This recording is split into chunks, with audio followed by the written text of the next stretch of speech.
Interestingly, she did say that the endometrioma or chocolate cyst was likely caused from the IVF needle going into my ovary. Interesting. So I had it all cut out, and amazingly, my AMH more than doubled after that surgery. I think that's amazing, and that says so much, because we're always told, IVF clinics are always saying, no, your AMH can't improve. It just goes down and goes down.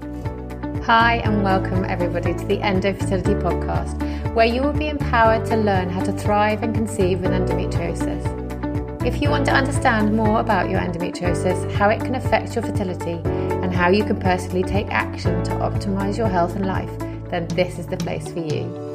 I am your host, Lizzie Alexander, founder of the Fertility Specialist.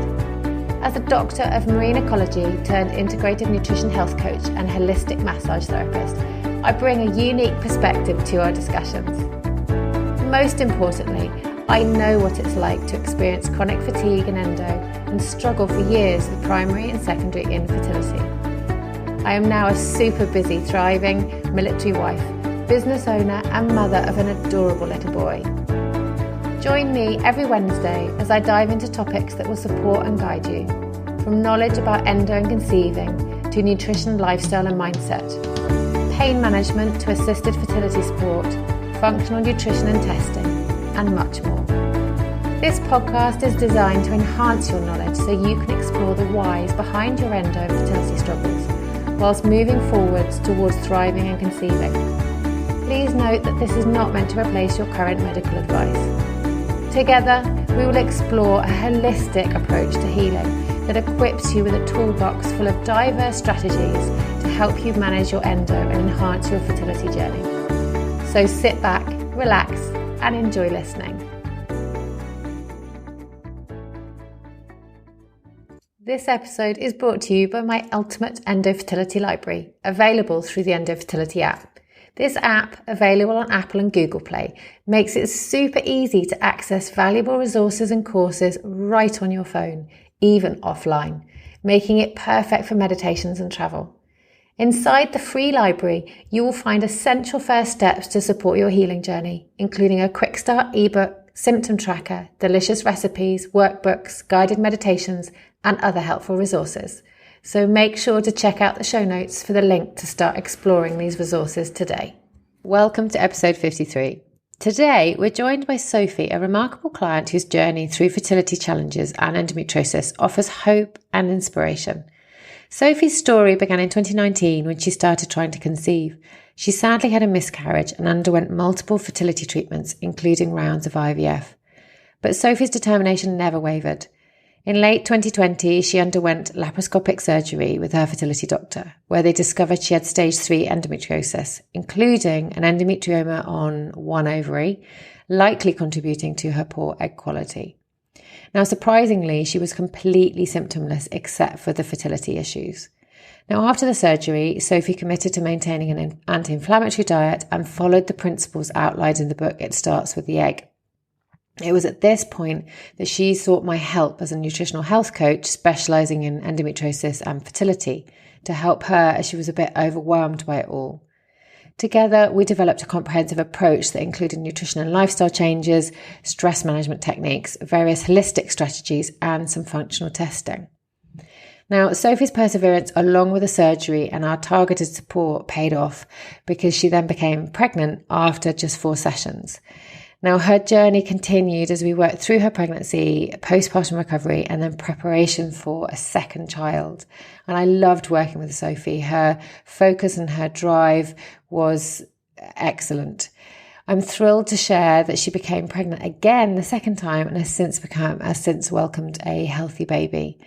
Now, Sophie's story is a powerful example of how personalized nutrition and health coaching can play a crucial role in overcoming fertility challenges and managing endometriosis effectively. Now, in this episode, we discuss not only her experiences, but also the emotional roller coaster of the journey.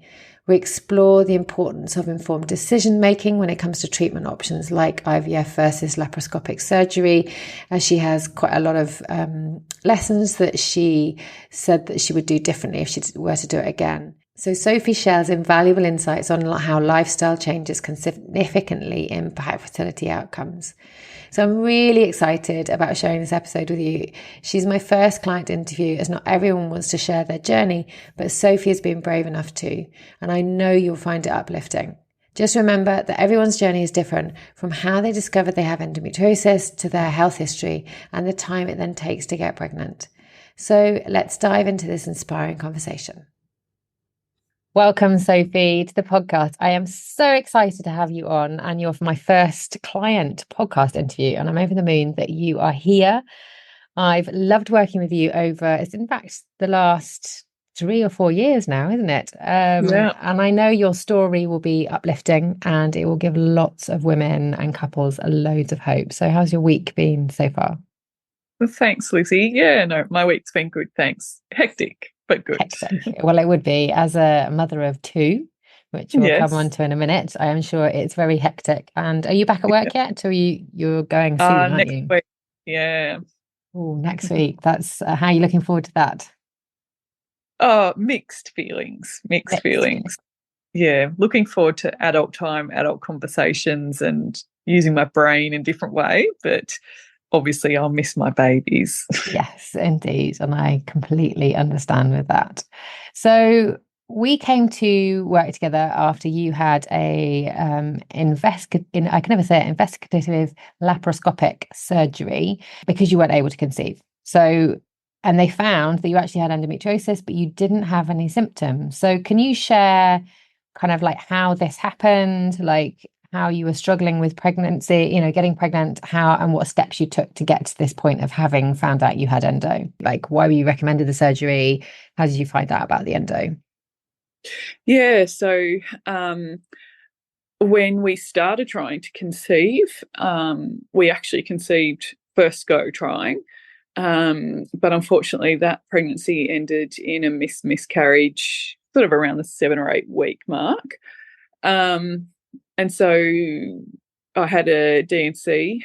From that, I waited for it to pass and it didn't. So I had a D&C, and then we started trying again. And I think we were trying for at least another 6 months. And then I reached out to my obstetrician just to say we weren't having any luck. And she suggested trying letrozole or Femara for ovulation support. So we did probably 5 or 6 cycles with that, and still didn't have any luck from there. And so at that point, she basically said, you've got 2 options to either do IVF or a laparoscopy. She did, I had a full women's imaging scan. So they checked as far as they can without doing a laparoscopy for endo. So she palpated, while they're scanning, palpating the ovaries and bladder, and they were all floating around okay. So, and I didn't have any symptoms that I knew of at that point in time. I had very regular light periods. I never had really any pain. So there really wasn't anything to suggest endo. So she sort of said at that point, given I don't really have any symptoms and a laparoscopy is quite an invasive procedure, we were both getting older and wanted at least 2 or 3 children. She suggested that we go to IVF. So that we did. And I had a year of IVF. I think I had 6 failed rounds of IVF. All my blood work, everything was coming back normal. And my husband's sperm was tested. That was all normal. And in those rounds of IVF, we never even made a day 5 blast. So we never even got to the point of transfer. And I remember talking to a lab tech at one point who said that my eggs had the thickest outer shell on them that they had ever seen. so something obviously wasn't right, and I was otherwise pretty fit and healthy. I went to the gym 5 days a week. I had a healthy diet, really. So um, we're sort of getting to the point of talking about donor eggs. Um, and then my fertility specialist said, look, let's just do a laparoscopy to see what's going on, because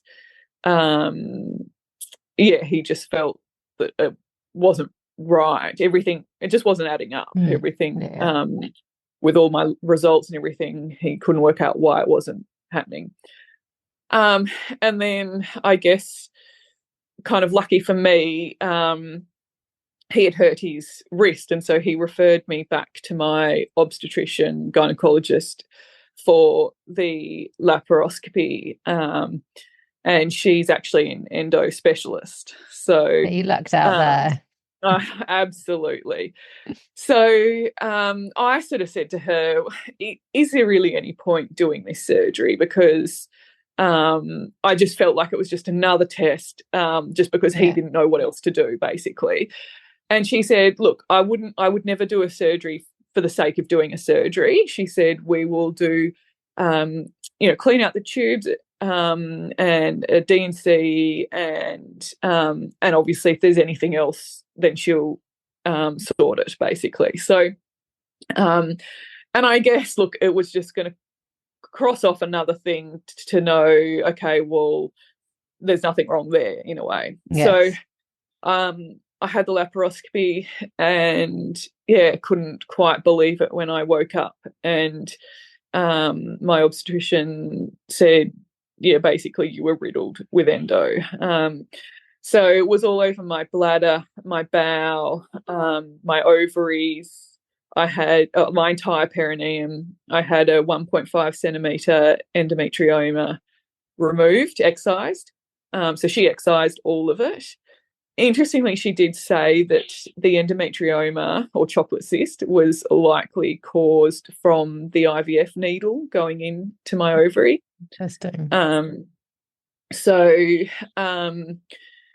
I had it all cut out, and amazingly, my AMH more than doubled after that surgery. I think that's amazing, and that says so much, because we're always told, IVF clinics are always saying, no, your AMH can't improve. It can't improve. It just goes down. It goes down, and that is not true. I mean, and you are evidence of that. It is not true. Yeah, absolutely. So my recovery was actually quite long from that surgery, a lot longer than I had ever anticipated. But I guess this was my chance. Like, I had been staring down the barrel of donor eggs and trying to get my head around that. So I was going to throw everything at this to have my own children. So I actually was off work for 6 weeks, because my obstetrician suggested I needed to keep the inflammation down, and sort of any lots of movement and things just causes increased inflammation. So I really just took it easy for that 6 weeks and studied my butt off about endometriosis, because I never thought that was something I had. And so therefore, you knew nothing. Yeah, you knew nothing about it.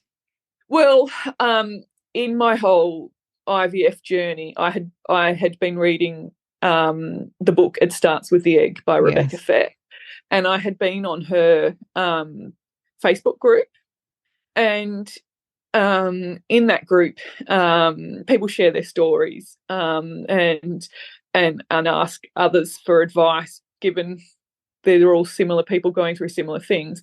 And I had shared my story, particularly the bit about the outer shell of my egg being really thick. And someone, in fact, probably multiple people at that point, suggested that I may have endo and I should get checked for that. So they were well ahead of my fertility specialist, and they had never even met me. And I went on and had further rounds of IVF after that, not even knowing I had endo. But in that chat group, they had suggested your podcasts as well. And that's how I then discovered you. I listened to your podcasts, I made loads of notes, and obviously made an appointment to do the one-on-one sessions with you, because I just wanted to do everything I could to have a go at having my own babies. So that's what I did for the 6-week recovery. I did, obviously, your sessions really focused on an anti-inflammatory diet, and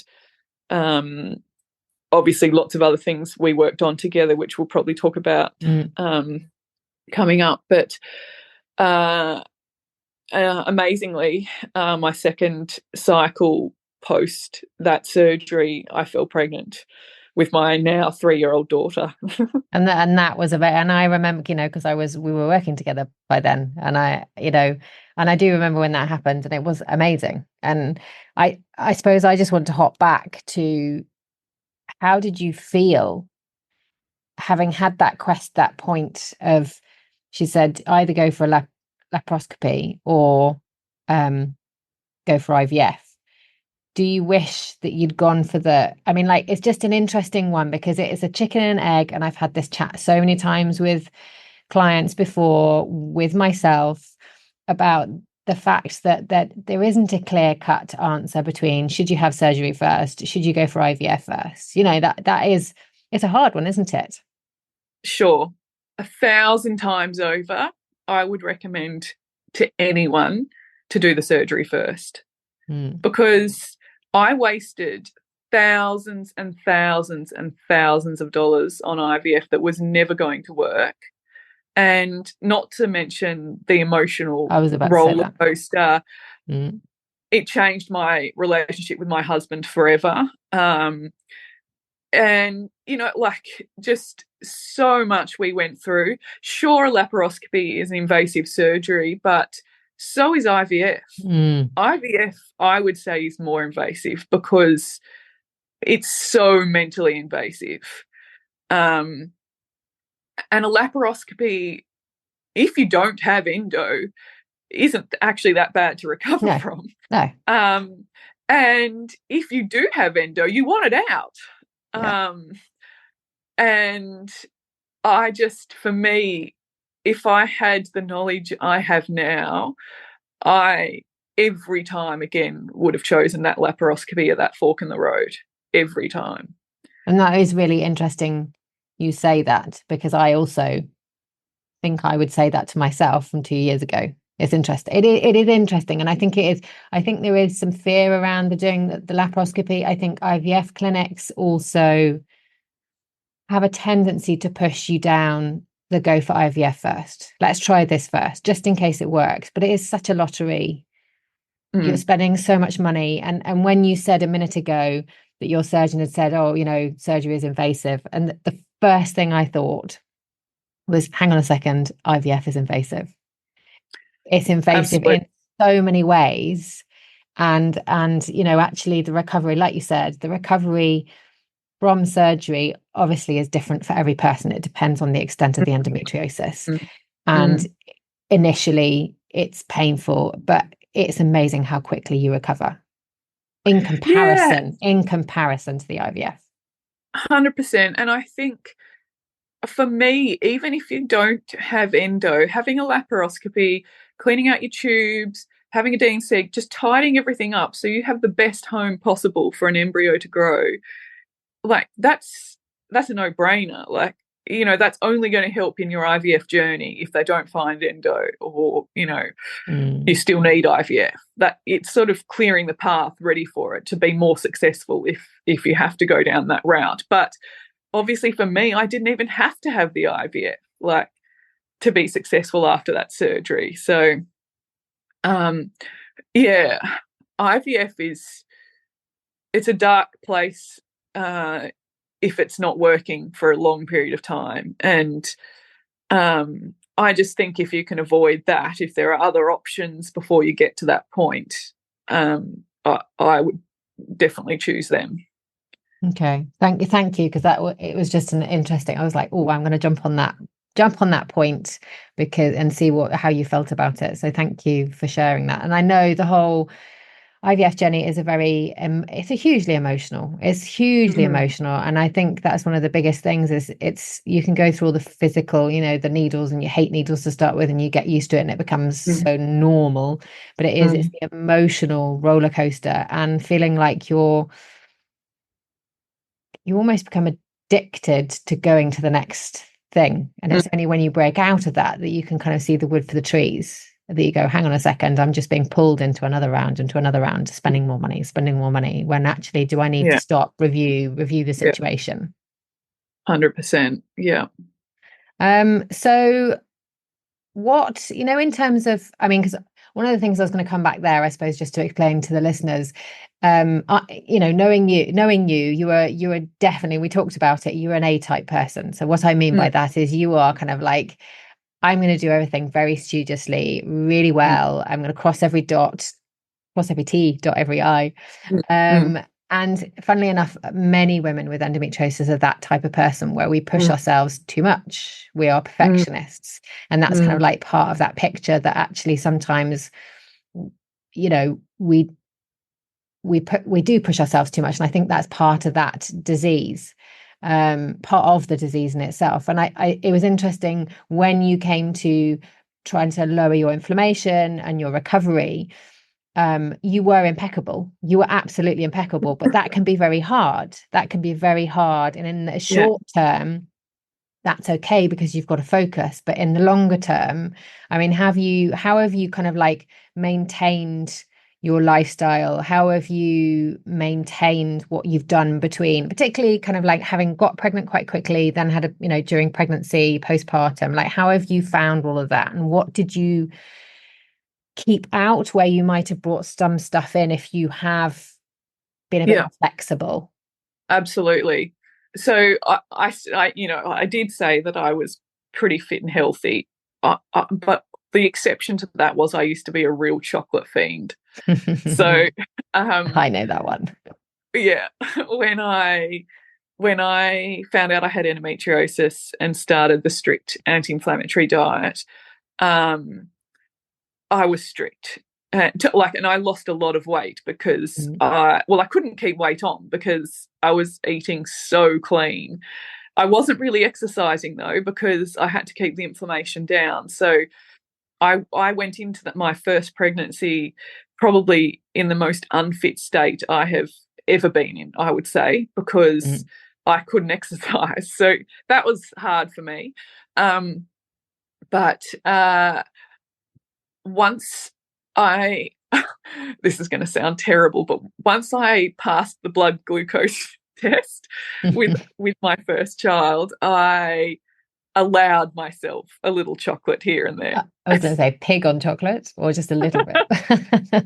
Look, I know I have to say, I at that point I was still, Quite strict. you know, well, I was still a bit anxious until she was Mm, here. I couldn't quite believe it. So I yes. did allow myself. Well, it happened to fall around like I had done that test and then it was Easter, and so I thought, well, I'll just have a little Easter egg.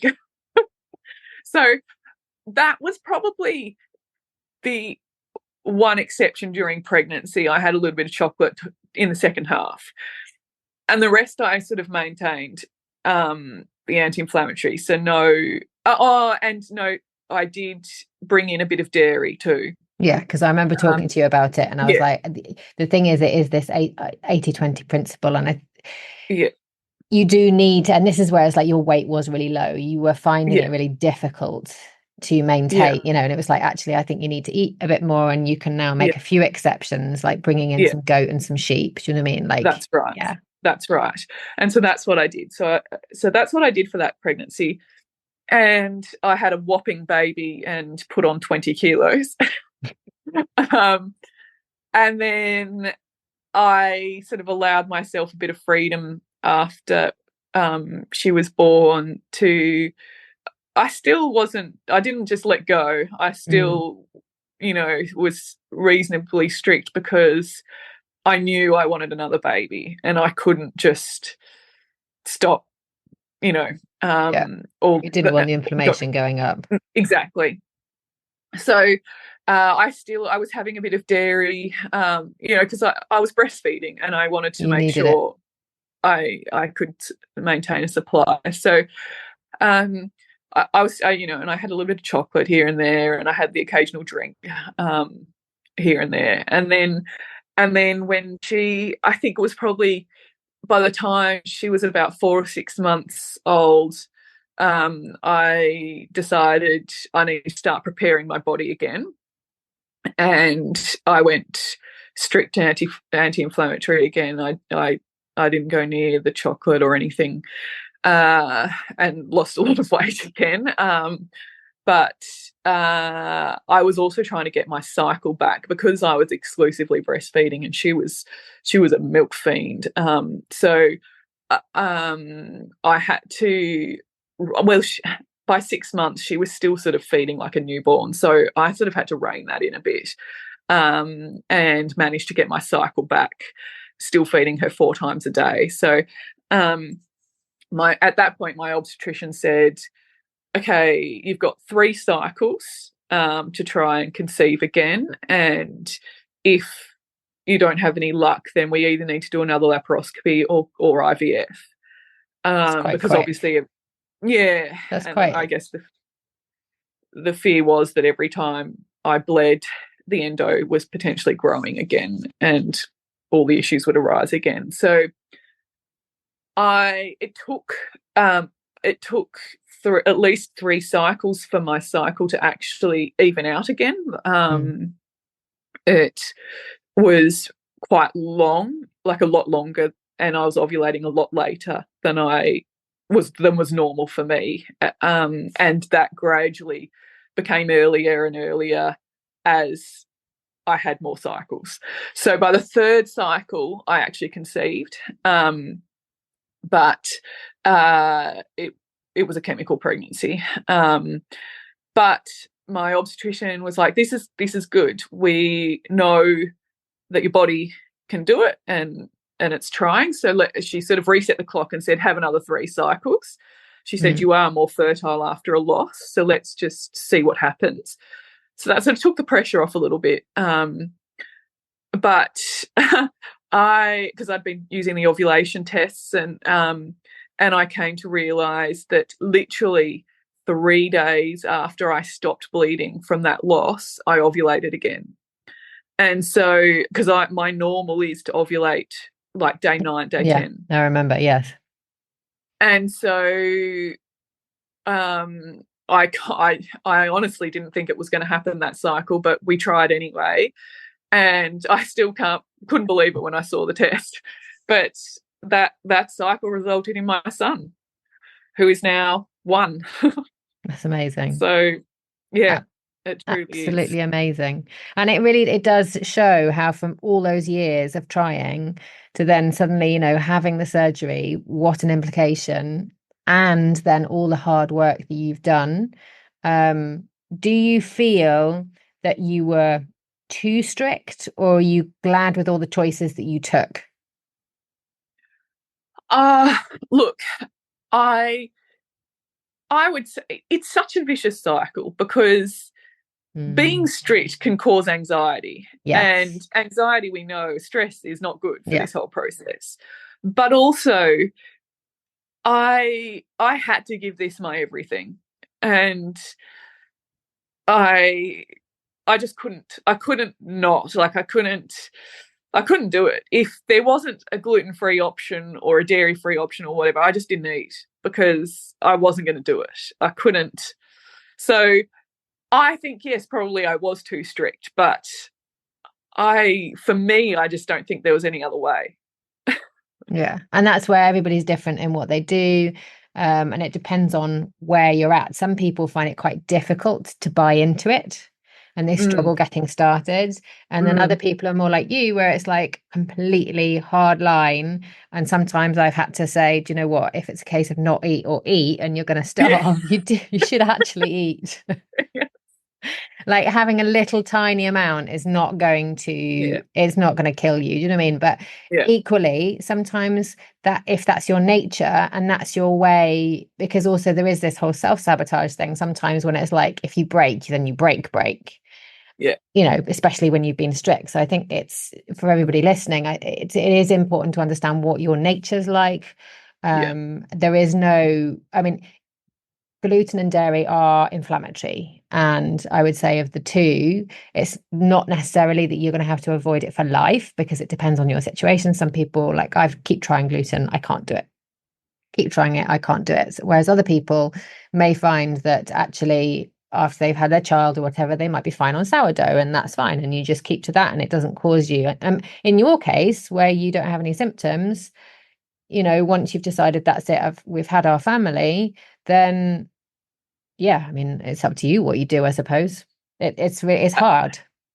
Absolutely. And yeah, I mean, I would love another baby, but my husband has called it. He says, no, we're too old. So I have to say, I am far less strict now. I do have sourdough, and I do have dairy, but I try and avoid gluten otherwise. But if we're going out for a dinner, enjoy it. We enjoy it. We don't do it very often, so yeah. Exactly. If you're doing it every day of the week, then fair enough. But if you're going out once in a while, and that's where it does connect to the psyche.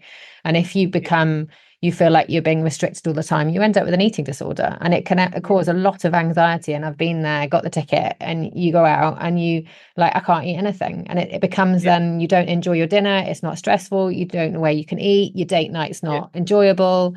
And so it's this line between the kind of like the emotional and the mental and the physical.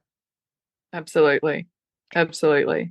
So a couple of things I just wanted to ask, if that's okay, was around the testing. So we did quite a bit of testing together, and it was interesting because obviously you got, like you've already mentioned, you got pregnant pretty quickly, which was excellent. But one of the tests that we did do the first time was to do a vaginal microbiome test. And the reason we did this was because you had cyclical vulvovaginitis, which is inflammation. It's kind of like itching and burning before your period.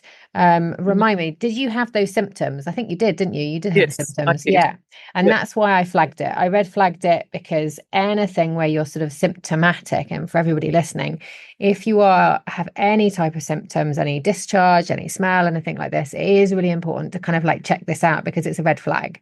That is a red flag to, and if we'd worked together before your diagnosis, I would have been like, hang on a second, red flag, something's going on here. You need to go and speak to your gynecologist. Kind of, it's more than just an infection, because it affects everything. If you've got dysbiosis, if you've got an issue with your microbiome, that's not just in your vagina, that will be in your uterus, it will be in your fallopian tubes, because they've all got like micro individual kind of microbiomes, and that affects egg quality, implantation, and the rest of it. And that's why I said, let's test, which we did. And funnily enough, the test came back after you got pregnant. So then we were kind of like, and because, we were using a UK test, and you're over in Australia, it took a while for those results to come back, but it did come back that actually you had a complete lack of Lactobacillus crispatus, which is like the friendly bacteria.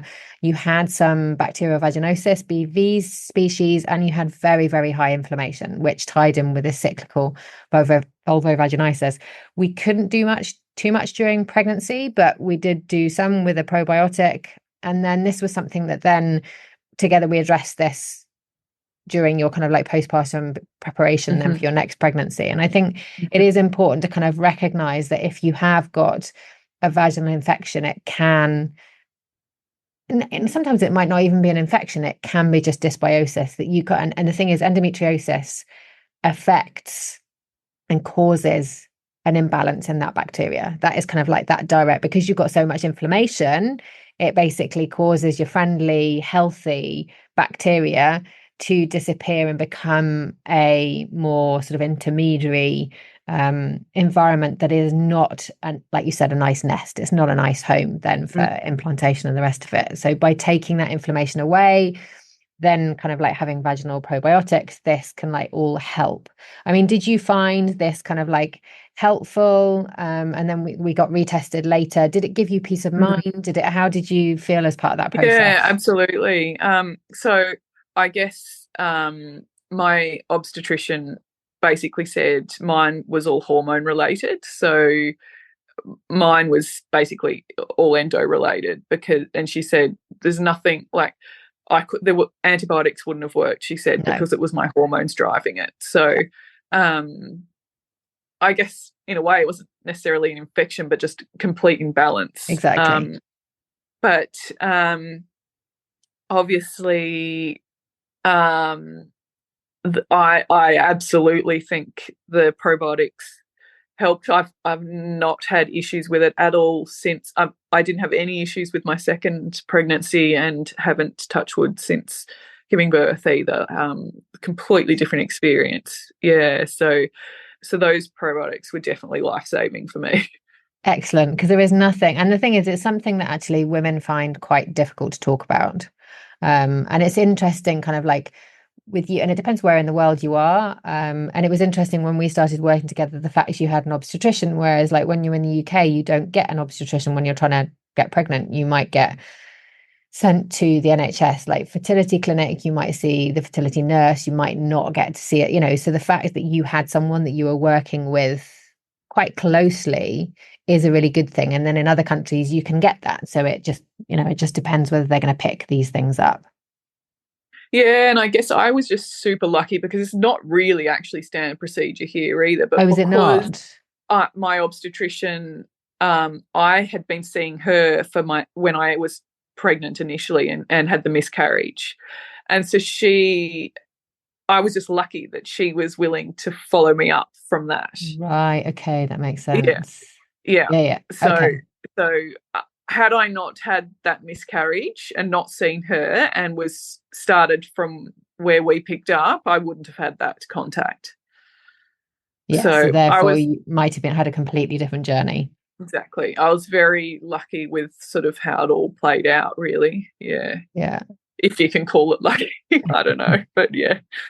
Yes, I know what you mean. It's not lucky that you've had to go on the journey or whatsoever.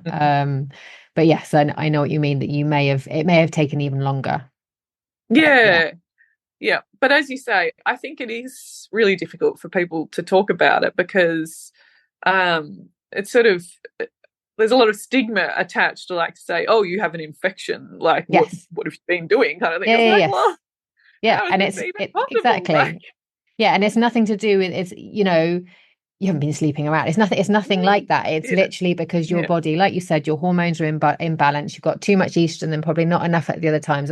And for those that don't have an understanding around this, in terms of your vaginal microbiome, it is totally driven by your hormones. It is driven by the amount of estrogen. You need enough estrogen to have the healthy bacteria.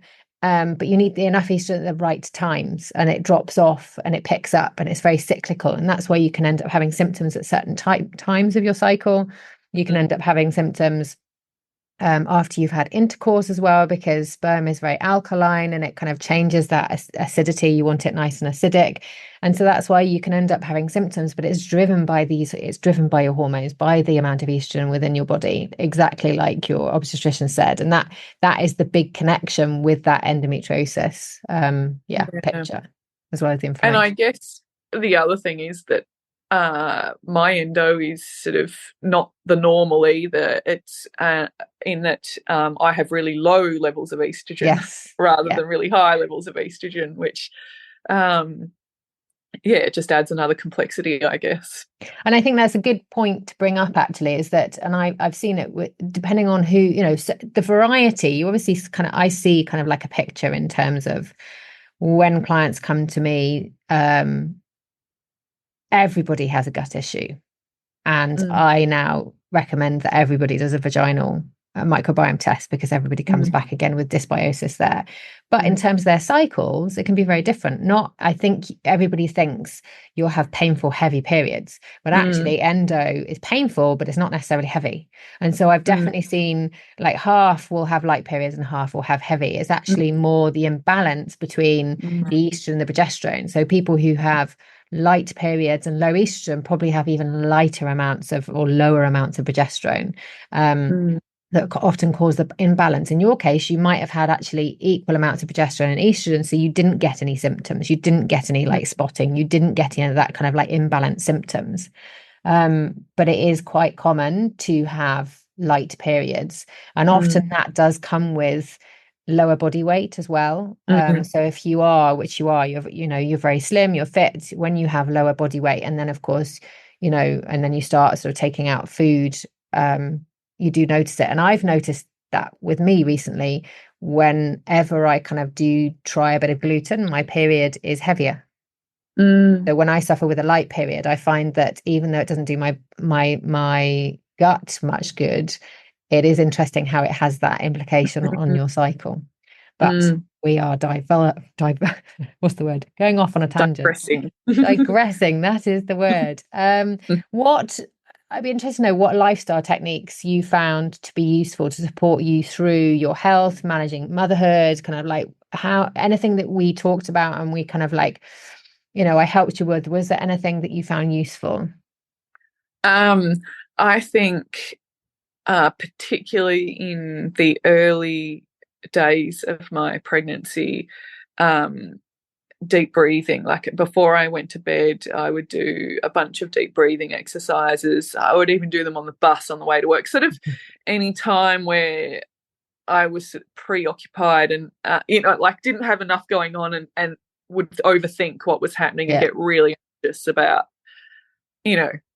was I going to be able to keep this baby or not? Even in my lunch break, you actually put me onto a deep breathing exercise program. Was it Circle and Bloom? No. Yeah, 2-week challenge. Played it. I did it every single day, and well beyond the. It was with Natalie. Was it Natalie? Oh yes, with Natalie. Yeah, Fertility from the Soul. That was amazing. I did that religiously. Yeah, she is amazing. She is amazing as a psychologist. She knows what she's kind of like talking about, and that is So I did the 7-day challenge. It was a 7-day challenge. Yes, she does. I did that, and then I maintained. I just sort of. I had the recordings, and I just carried on doing. It was movement. There was a couple that I really enjoyed. So there's obviously different things on each day of the challenge, but there was movement and breathing for a couple of them, and I just found that super helpful. So in my lunch breaks, I would just go outside to a sort of clearing area where there's no one else around, and I would just wear my headphones and do the program. And so I would do that, and then overnight I would do just the deep breathing, and with like movement exercises as well, and then just on the bus on the way to work, I would sort of listen to similar sorts of positive affirmations and things, anything just to sort of try and keep me positive and focused and not go down that spiral of. But once you've had a loss. And been through hell to get to where you're at, it's so hard not to doubt it. Yeah. And live on the edge until, of course, you've got your baby in your arms, kind of thing. Which is totally. So that's. In fact, I got to a point. I think I was probably, I don't know, I could have even been 16 weeks, and my obstetrician said to me, "You are having this baby. You need to go out and buy something for it," because I still just couldn't believe let myself. Yes. And I've seen that as well with other clients where they've, even until they've got to kind of like the 30-week mark, they don't believe that, just because the journey has been so rocky. But I think it is important what you did, which is to kind of bring that calm a lot, calm into your body and kind of like really work on your mindset. And, because you are that A type, you did get anxious about things. And I think really, and it's really important because I think often with endo, people think that just going on an anti-inflammatory diet and nutrition is kind of like that'll be the thing that will really help them. But actually it's so much more than that. And it is about like supporting your mind, your anxiety, the stress levels, and particularly if you're someone who's got a really important sort of high flying job as well, where you're going to have that stress on you. Yeah. Having something that works on your nervous system and really helps calm you is really important. So I'm really glad that Natalie's program was really able to help. I'll put that in the show notes for anybody listening. And actually, I have interviewed Natalie on the podcast way back, I think episode 7 or 9 or something. Yeah. So one of the things that we did, because obviously we started, you were doing a program with me, and you got pregnant very quickly, which was absolutely amazing. But then what we did is we kind of like changed your sessions so that you then had pregnancy support, and then we kind of went on. So we kind of like lengthened them out. We had a few through pregnancy, then some through postpartum, because often people need support in that kind of like postpartum. What do you do, particularly kind of like you said, keeping the inflammation low? But if you're breastfeeding, you need to make sure you get enough nutrients to replenish your baby, ready for then second cycle. I mean, did you find that helpful? Did it kind of provide you with any additional support? Because obviously there is support out there, but what was helpful for you? Yeah, absolutely. I mean, absolutely, that postpartum support was fantastic, just to be able to reset. And your brain's so foggy at that time anyway. You're not getting any sleep, you're being drained. Just have someone telling you, okay, this is what you need to do, is super helpful. And for me, I always knew I wanted to try for number 2, so I sort of wanted to be doing everything I could to help that, even right from giving birth to healing and my recovery from there. So I think that worked out really well for us to be able to save a few sessions for then. Yes. No, and I like to do that. I don't like to kind of go, right, we've got to spend them, you save them for when you actually need it. It has meant that we worked together, ended up working together for a long time, because it was kind of like elongated out, which was really lovely to watch how that kind of worked. What advice would you give to other women sort of struggling with fertility issues around endometriosis? Is there anything you would like to kind of like pass on that you haven't already mentioned?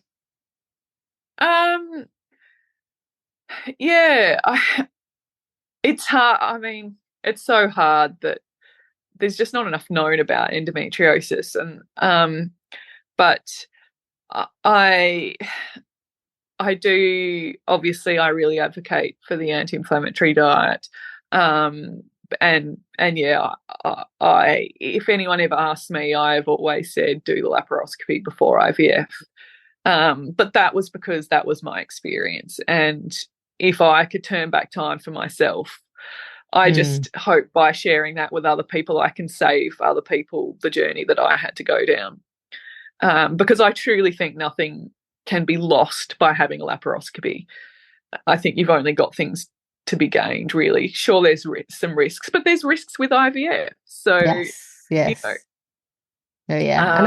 And I think surgeons are probably better at, having just had the surgery recently, they're better at identifying the risks and explaining them to you than an IVF clinic is. For some reason. I just feel like the risks associated with IVF are somewhat brushed under the carpet a bit more. Well, it's a private business. Yes.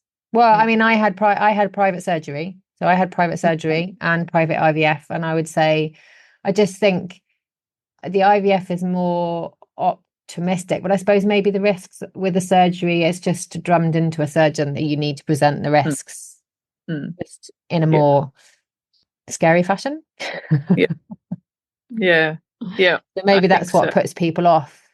And you think, oh, if the IVF works pretty quickly for some people, that maybe that's why. I don't know. It's interesting. So thank you. I do think, sorry, the one other thing I had been thinking about that, and I do often think about this, and I think this is a really difficult one, but um, when you get into the spiral that is infertility, it's all consuming, and it's really hard to live your life outside of that.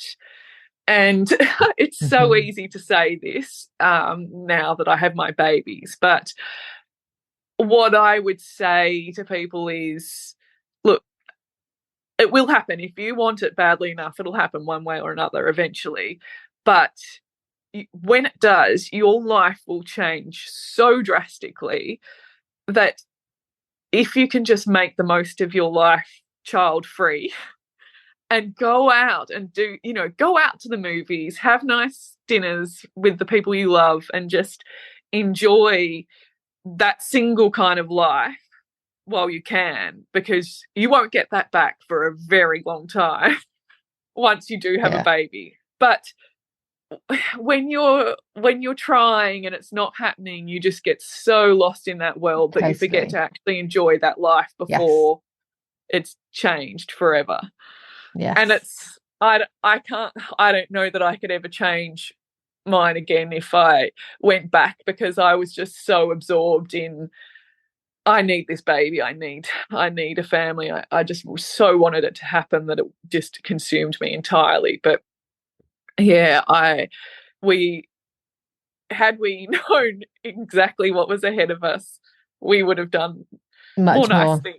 Yeah, yeah. And I think you're absolutely right. And it's something I'm kind of like coming out with this, having had secondary infertility for so long now. And we've got to the point where it's like, do you know what? Let's just live life. And if it happens, it happens. And that's to have got to that point now.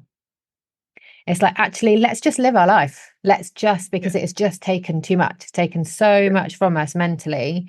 And yeah. if it happens, and of course we still want a baby, but Mm, just it, we don't want it. It's now taking from us. It's taking from our marriage. It's taking from our family. And it's, again, it's easy for me to say that because I have one child and I feel mm, lucky and I feel guilty all in the same breath of mm, saying that. I feel mm, guilty for all the people that are struggling and haven't had one. But at mm. the same time, it's just, it impacts your relationship so much, so much. And So it's at the moment, And my you head, need that relationship when you have the baby. And if yes, that relationship is destroyed from the process of trying to have the baby, yeah, it's really hard to come back from that. yeah, So you need to nurture that, and you need to nurture the people you are and what you have together without having a baby, so that when you do finally have a baby, it's coming into the best place possible. yeah. And that ties in very well because now we're recording this. When it comes out, probably won't be October, but October is mental health world world mental health awareness day. It's actually, I think, today on the 10th today. And that is right. I would say one of the biggest implications is the mental health repercussions, the trauma, the everything that comes from a fertility journey. And it's such an important thing to address, and it's something that so many of us don't address. We don't get counselling. We Mm, don't, and actually I would say if you've been struggling for more than a year, it's probably a good idea and go and have couples counselling because you're going to need it. Do you know what I mean? mm, Like you said, as part of absolutely. everything, I think it's really important because if your mental health takes a nosedive, you don't have the resilience to deal with the stress of the fertility journey. So, yeah. So, thank you. I think that's a really, really Mm. wise words. Yeah, absolutely. I mean, we did we did the counselling, we did everything. And actually, the one thing that really saved me when I was staring down the donor egg pathway and sort of coming to terms with I may not have my own genetically own child, was my best friend offered me her eggs. That's actually who my Oh, baby is named after. that's lovely. And that just gave me the hope to keep going, because I had something, even if it Yes. wasn't mine. I had something to keep me going. And yeah, if I hadn't had that, I think it would have been even harder. So yeah, I definitely, if your partner won't, or you don't do the couples counselling, at least get counselling for yourself. Yes, I was about to say at least get counselling for yourself. So yeah, thank you, that's very wise. What I would say is, what I was going to ask you, not what I was going to say, is there anything you want to add in terms of your experience of nutrition and health coaching services that you found helpful for others before we wrap up? Lizzie, I think you've sort of mentioned it briefly before, but I think one of the biggest things that was helpful for me was not just sort of the direction of,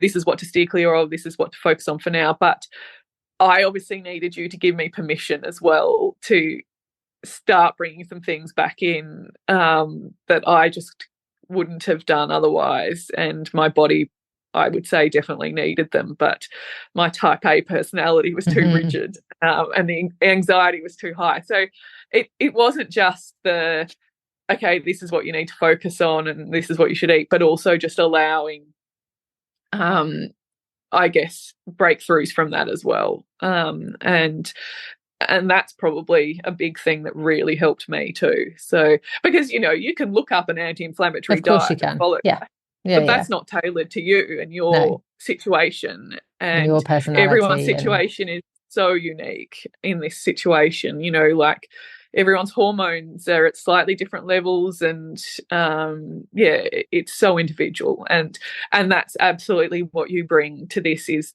the individualization of a program that is going to help the person you're working with to get the best results possible.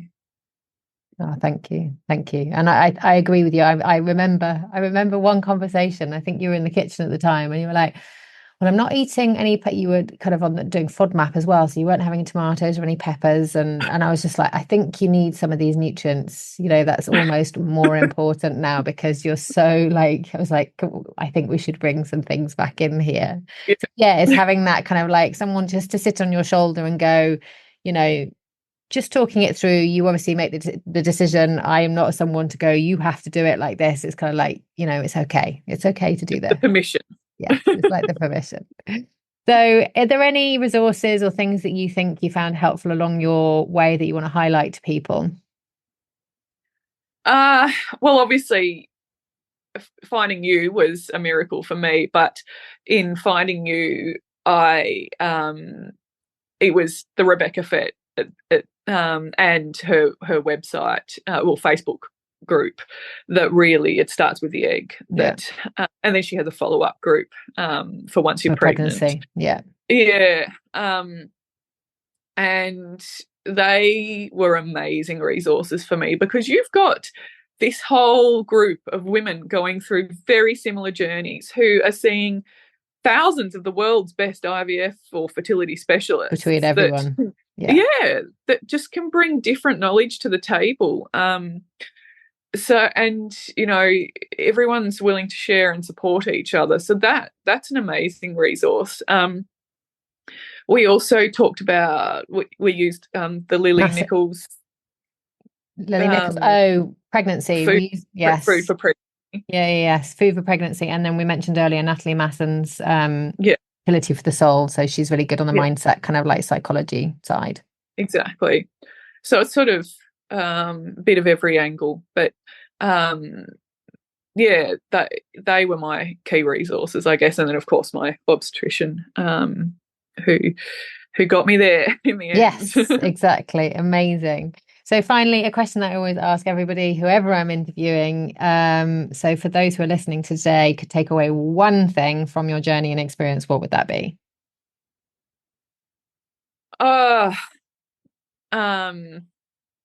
Gosh, one thing. We've talked about thousands, haven't exactly. we? Yes. Look, I think it's all worth it. It seems so hard when you're in the journey, and it's a dark place to be, but when you get there, it is just the most amazing thing ever. So I guess hang in there. Oh, thank you. And congratulations to you and all the hard work you did, and listening to your body and listening to your intuition when you needed to do things to carry on, and that you've got your two wonderful little babies, although, you know, one is not a baby. She's 3. No, So they thank grow you. so quickly.